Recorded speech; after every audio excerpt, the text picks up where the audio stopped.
ஸ்ரீமதே ராமானுஜாய நமக. தினம் ஒரு திவ்ய பிரபந்தம் தொடரிலே இன்றைக்கு 2003வது பகுதி. திருமங்கையாழ்வார் அருளிய பெரிய திருமொழி 11ஆம் பத்து 4ஆம் திருமொழியினுடைய பாசுரங்களின் கருத்து தொகுப்பினை இன்றைய பதிவிலே மீள்பார்வையாக பார்க்கலாம். இந்த 4ஆம் திருமொழி எம்பெருமான் நாராயணன் செய்த அவதாரங்களின் மகிமை, அவதாரங்களின் சிறப்பு, பெருமை இவற்றையெல்லாம் பேசக்கூடிய திருமொழியாகும்.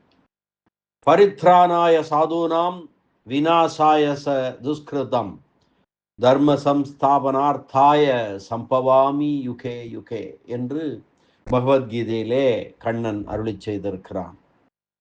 பரித்ராணாய சாதுனாம் விநாசாய துஷ்கிருதாம் தர்ம சம்ஸ்தாபனார்த்தாய சம்பவாமி யுகே. எப்போதெல்லாம் பக்தர்களுக்கும் அடியார்களுக்கும் துன்பம் நேர்கிறதோ, எப்போதெல்லாம் தேவையோ அப்போது நான் அவதரிப்பேன்.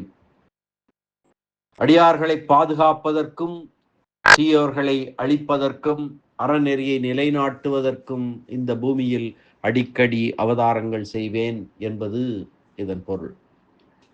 இதிலே பகவத் அவதாரத்திற்கு 3 பலன்கள் சொல்லப்பட்டிருக்கின்றன. இவை 3 பலன்களும் ஒரே பலனில் நிறைவடையக்கூடியது. பரித்ராணாய சாதுனாம் என்று முதலில் சொல்லப்பட்ட அடியாரை காத்தலாவது, அவர்களுடைய விரோதிகளை, அடியார்களுடைய பகைகளை போக்கி அவர்களுக்கு தேவையான அறநெறியை நிலைநிறுத்தலே ஆகும். ஆக அடியார்களுடைய விரோதிகளை போக்குவதும் அவர்களுக்கு தேவையான அறநெறியை நிலைநிறுத்துவதும் அந்த பரித்ராணாய சாதுனாம் அடியாரை காத்தலிலேயே அடங்கிவிட்டது. எனவே பரித்ராணாய சாதுனாம் என்பதற்கே மற்றவை 2ம் விளக்கும் என்று கொள்ளத்தகும். இப்படிப்பட்ட சிஷ்ட பரிபாலனம் செய்ய வேண்டியிருந்தால் சங்கல்ப மாத்திரத்திலேயே எல்லா விதமான ஜகத் சிருஷ்டி ஸ்திதி சம்ஹாரங்களையெல்லாம் அவலீலையாக அலட்சியமாக இருந்த இடத்திலே இருந்து கொண்டு நடத்த வல்ல எம்பெருமான் கர்மத்துக்கு ஆட்பட்டது போல வந்து பிறக்க வேண்டுமா? இந்த பூமியிலே வந்து பிறக்க வேண்டுமோ? இருக்கும் இடத்திலே இருந்து கொண்டே சிஷ்டர்கள் வாழ வேண்டும், துஷ்டர்கள் தலைமடிய வேண்டும் என்று சத்திய சங்கல்பனான தான் சங்கல்பித்து விட்டால் உத்தேசம் அவர் எண்ணியது எளிதாக நிறைவேறிவிடும் அல்லவா?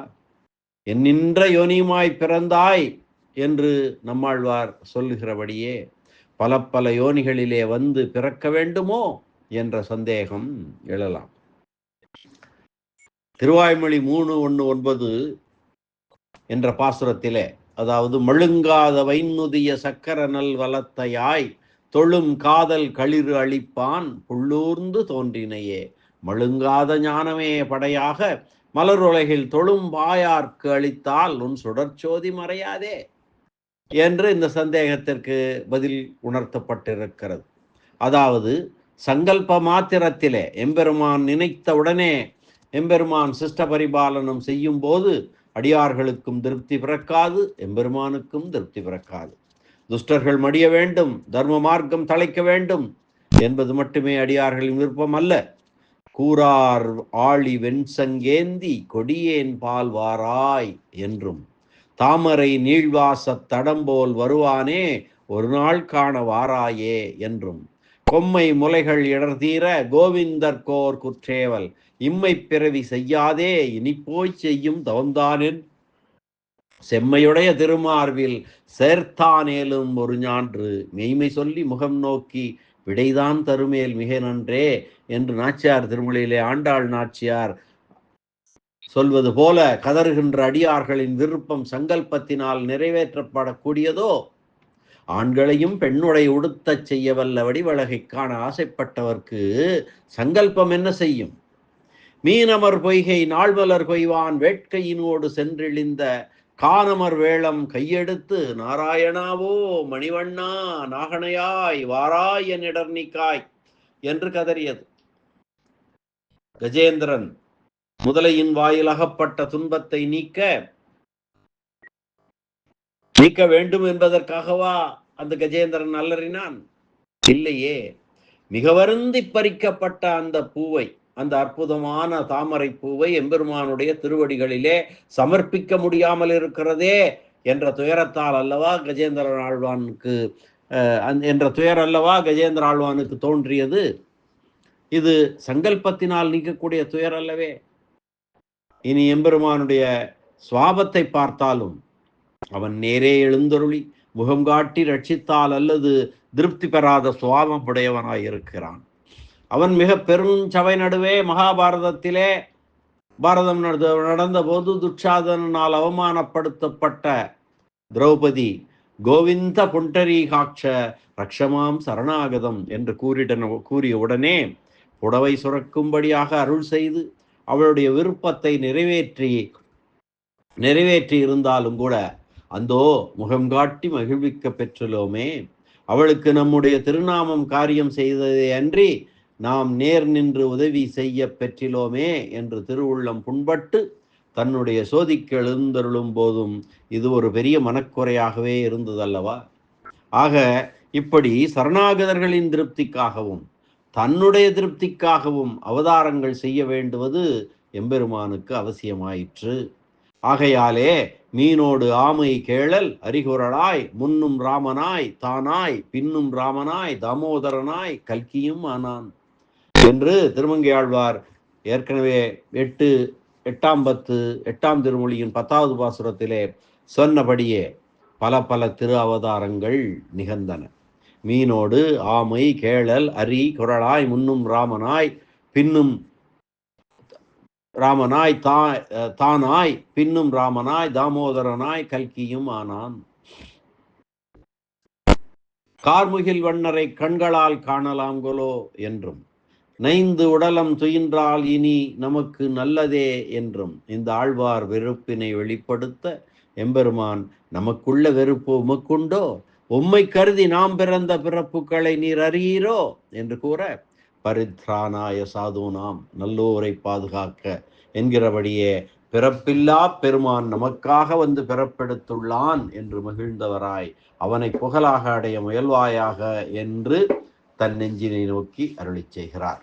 இப்படி இல்லாமல் எம்பெருமான் திரு ஆலியிலே வந்து அருகிலே இருக்க பெற்றோம், அங்கே மலர்கள் முதலியன கொண்டு எம்பெருமானை வழிபடப் பெற்றோம் என்று இவர் ஆசை தீர்ந்தபடியை கண்டு எம்பெருமான் நம் உடமையாகிற இந்த உலகை கைவிட மாட்டாமல் வந்திருக்கிற நிலை இந்த அர்ச்சாவதார நிலை மாத்திரமோ, நாம் உலகை காக்கவும் அடியார்களை காக்கவும் அவர்கள் பகைகளை போக்கி அவர்களுக்கு காட்சி வழங்கவும் என்னும் இவற்றுக்காக அல்லவோ பல அவதாரங்கள் எடுத்திருக்கிறோம். அந்த அவதாரங்களையும் நினைத்து மகிழ மாட்டீரோ என்று தன் பல அவதாரங்களையும் ஆழ்வாருக்கு எம்பெருமான் காட்டியருளினான். முதலிலே அர்ச்சாவதாரங்களை 80 இடங்களை 80 திவ்ய தேசங்களை திருமங்கை ஆழ்வார் மங்களாசாசனம் செய்தருளி இருந்தார். அதற்கு பிறகு இந்த அவதாரங்களையும் ஆழ்வாருக்கு எம்பெருமான் காட்டி அருளியவுடன் அவற்றையெல்லாம் நினைத்து மகிழ்ந்து அந்த மகிழ்ச்சி தம்மளவிலே அடங்காமையாலே பிறருக்கு உபதேசிப்பதிலே ஈடுபடுகிறார். அவன் தன் பண்பு வடிவு செயல் முதலியவற்றுக்கு ஏற்படும் குறைவையும் கூட பொருட்படுத்தாமல் தன் செல்வமாகிய உலகை நோக்குபவனாயிருந்தான். அடியார்களை கைவிடாதவனாயிருக்கிறான். இனி நமக்கு ஒரு குறையுண்டோ என்கிறார் ஆழ்வார். அந்த அவதாரங்களை இப்பொழுது ஆழ்வார்க்கு நினைவுபடுத்தி, ஆழ்வீர் ஆச்சிரதற்காக நம்மை அடைந்தவர்க்காக நம் பக்தர்களுக்காக நாம் அவதரித்த அவதாரங்களை அனுசந்தித்து தரிக்க மாட்டீரோ என்று சொல்ல ஆழ்வாரும் அப்படியே சில பகவத் அவதாரங்களை பாசுரந்தோறும் அனுசந்தித்து தரிக்கிறாராய் செல்லுகிறது இந்த திருமொழி. இனி இந்த 11-14 திருமொழி பாசுரங்களின் கருத்து தொகுப்பினை பார்க்கலாம். நிலையிடம் எங்கும் என்று துவங்கும் முதல் பாசுரம்.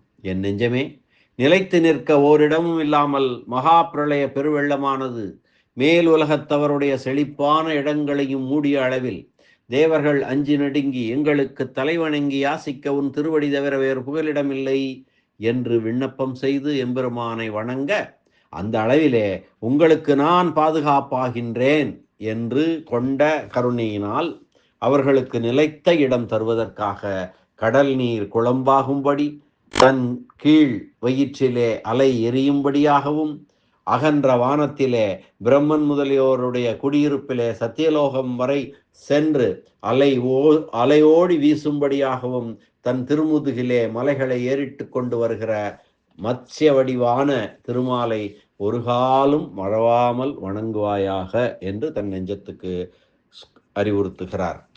அடுத்து செருமிகு வாழ் ஈச்சரவு என்று துவங்கும் 2ஆம் பாசுரம்.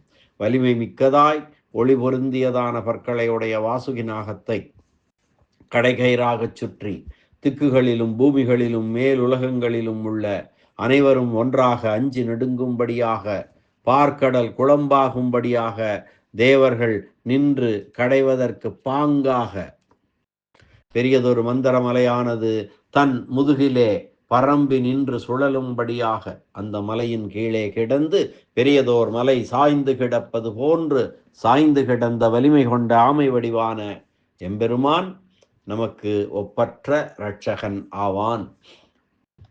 கூர்ம அவதாரத்தை இதிலே சொன்னார். அடுத்து தீதரு திங்கள் என துவங்கும் 3ஆம் பாசுரம். குற்றமற்ற சந்திரனும் ஒளியுள்ள சூரியனும் தேவர்களும் மேலுலகங்கள் 7 திசைகளும் 8 திசைகளும் பூமியை தாங்கும் மேருமலையும் மற்ற குலமலைகளும் 7 கடல்களும் ஆகியவையெல்லாம் திருவடிகளிலே பொருந்தி உள்ள திருக்குழம்பின் உள்வளையத்தின் ஒரு பக்கத்திலே அடங்கும்படி வளர்ந்து நிற்பவனாய் தகுதியான காரணபூதனாய் வராக கல்பத்திலே பெரிய வராக வடிவாகி பாதுகாப்பவனாய் நின்ற அந்த சுவாமியே நம்மை அடிமை கொள்ள வல்ல பிரபு ஆவார். தலையவிழ் கோதை என துவங்கும் 4ஆம் பாசுரம். முன்பொரு காலத்தில் கட்டு அவிழ்கின்ற பூமாலையானது 2 பக்கத்திலும் அசைந்து விளங்க நெருப்பை உமிழும் 2 திருக்கண்களும் அளவு கடந்து மலரப்பெற்ற பயங்கரமான நரசிம்ம வடிவாகி பெரிய உடலுடைய இரணியனுடைய கோபங்கள் கொலையும்படியாக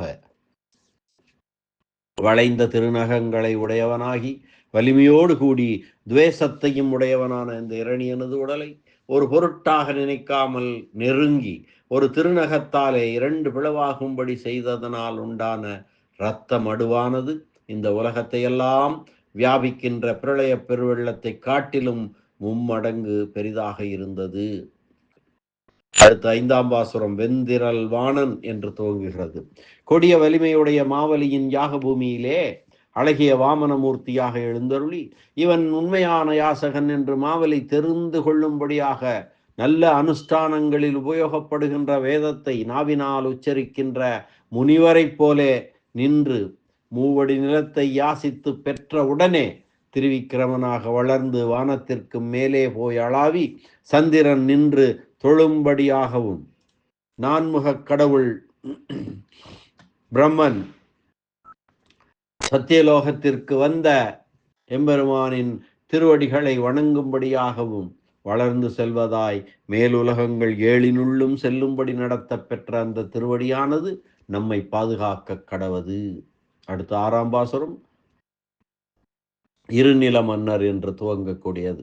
பெரிய இந்த உலகில் இருந்த அரசர்களின் 21 தலைமுறை அளவும் போர் முகத்தில் இருந்து உட்புகுந்து அந்த அரசர்களின் உயிர் அழியும்படியாக கோடரி படையினால் கொன்றொழித்த மிடுக்கை உடையவராய் நிலமகளுக்கு கணவராய் திருமகளுக்கு நாதராய் நீலாதேவிக்கும் நாயகராய் உலகமெல்லாம் பிரளயத்தில் அனைத்தையும் உண்டு காத்து பின்பு வெளிப்படுத்திய பெரிய முகமுடையவராய் உள்ள பெருமான் மேலுள்ள காலமெல்லாம் நம்மை அடிமை கொள்வார் என்கிறார். இலைமலி பள்ளி என்று துவங்கும் 7ஆம் பாசுரம் ராமாவதாரத்தை சொல்லக்கூடிய பாசுரம். முந்தைய இது பரசுராம அவதாரத்தை சொன்னார். இந்த 7ஆம் பாசுரம் ராமாவதாரத்தை சொல்கிறது. பர்ணசாலையின் அருகே வந்து மிக்க அழகை உடையவளாய் துன்புறுத்தும் இயல்புடைய வேல் போன்ற கண்களை உடைய சீதையை ராமனிடமிருந்து பிரிப்பதற்காக தன் இனமான மான்களின் பின்னே இது ஆச்சரியமான மான் என்று சொல்லும்படியாக அழகிய வடிவை எடுத்து கொண்டு வந்த மாரீசனாகிற மாயமானை கொன்று பிறரை அழிப்பதையே இயல்பாக கொண்டிருந்த ராவணனுடைய இலங்கை பொடிபடும்படியாக வெற்றி போர்க்களத்திலே வில்லிலே சிறந்த அம்புகளை செலுத்திய எம்பெருமான் நமக்கு ஒப்பற்ற பாதுகாவலர் ஆவார் என்கிறார். முன் உலகங்கள் 7 என்று துவங்கும் 8ஆம் பாசுரம். முன்பொருகால் எல்லா உலகங்களையும் அஞ்ஞான இருள் மூடிக்கொள்ள தேவர்கள் ஆதியும் அந்தமும் அறியாமல் திடீரென்று இப்படியான இது என்னோ என்று திகைக்கு நிற்கும்படியாகவும் அழகிய வேதங்கள் மறைந்து போன அளவிலே மீண்டும் தேவர்களுக்கும் முனிவர்களுக்கும் அருள்கூர்ந்து இந்த உலகமானது இருளில் இருந்து விடுபட்டு மகிழும்படியாக அன்ன வடிவிலே திரு அவதரித்து அப்பொழுது வேத சாத்திரங்களை அருளி செய்த அந்த பரஞ்சோதியே நம்மை அடிமை கொள்ளும். துணைநிலை மற்ற எமக்கு என்று துவங்கும் 9ஆம் பாசுரம். இதிலே கிருஷ்ண அவதாரம் லீலைகள் சொல்லப்படுகிறது. பாகவதர்களே, நமக்கு வேறொரு துணை உண்டு என்று நினைத்திருக்காமல் எம்பெருமானை வணங்குங்கள். முன்பொரு கால் கண்ணன் முடிந்து போக வேண்டும் என்று எண்ணி அவன் உண்ணும்படியாக நஞ்சு தீட்டிய முலையை கொடுத்த கொடிய பூதனையினுடைய உயிர் மாளும்படி செய்து வெண்ணையை ஆசைப்பட்டு திருட பெரிய தனங்களையுடைய சோதை பிராட்டியானவள் கண்ணனை உரலோடு கட்டி வைக்க அந்த உரலையும் இழுத்து கொண்டு ஓடி வலிய இரு மருத மரங்கள் முறிந்து விழும்படியாக நடைபயின்ற தெளிவுள்ள சிறு குழந்தையாகிய பெருமான் நமது பாவங்களை பற்றற தொலைத்தருளுவான், இது உறுதி என்கிறார். கொலைகளுக்கு செம்முகத்த என்று துவங்கும் 10ஆம் பாசுரம். கொலை செய்யும் இயல்புள்ள சிவந்த முகமுடைய கோலையாபீடம் என்னும் யானையை கொன்று ஒழித்தவனாயும் கொடிய ராவணனுடைய இலங்கையானது பொடி பொடியாகும்படி நெருப்பு போன்ற அம்புகளை செலுத்தியவனாகியும் உள்ள எம்பெருமானை குறித்து கடல் சூழ்ந்த மாட வீதிகளையும் வயல்களையும் உடைய திருமங்கை நாட்டிலே பொருந்தி வாழும் ஆழ்வார் அருளி செய்தார். சிறந்த இந்த திருமொழியை வாயாரப்பாடி இதுவே பொழுதுபோக்காக திரிகின்ற பாகவதர்கள் பரமபதத்தை ஆளப்பெறுவர் என்று பலன் சொல்லி நிறைவு செய்கிறார் இத்திருமொழியை திருமங்கை ஆழ்வார். இந்த அளவிலே பெரிய திருமொழி 11ஆம் பத்து 4ஆம் திருமொழி பாசுர உரை விவரணம் நிறைவு பெறுகிறது. மீண்டும் அடுத்த 5ஆம் பத்து 5ஆம் திருமொழி பாடல்களுடன் அடுத்த பதிவில் இருந்து சந்திக்கலாம். அதுவரை நன்றி, வணக்கம். ஸ்ரீனிவாச வெங்கடேச ராமானுஜதாசன் திருவரங்கம். தசாவதாரம் செய்து மக்களை காத்த எம்பெருமான் நாராயணன் திருவடிகளே சரணம். அரட்டமுக்கி அடியார் சீயம் கலிகன்றி பரகாலன் கலியன் திருமங்கை ஆழ்வார் திருவடிகளே சரணம். வியாக்கியான சக்கரவர்த்தி ராமாயண பெருக்கர் பரமகாருணிகர் உரைப்பெருமன்னர் பெரியவாச்சான் பிள்ளை திருவடிகளே சரணம். ஆழ்வார் எம்பெருமானார் ஜீயர் திருவடிகளே சரணம்.